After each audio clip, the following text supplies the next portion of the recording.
Karlığın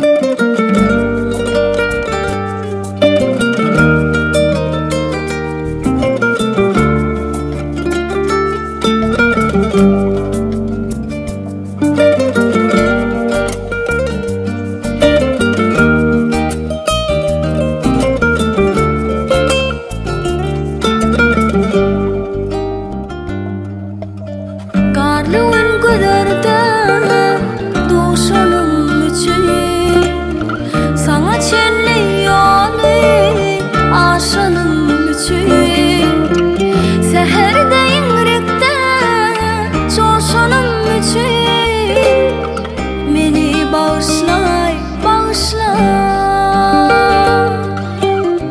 Yakımlı sırlarına uyanım için, mehrin yanımda duyanım için, seni cüda cüda söylenim için, beni bağışlay, bağışla.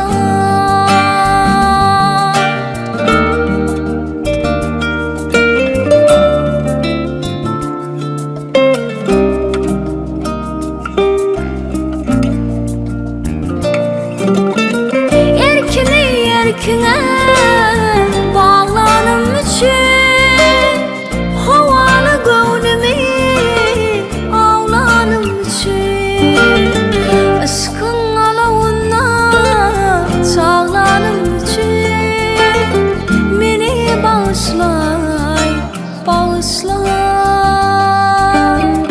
Aşkın alavuna çağlanım için, bağışlay, bağışla.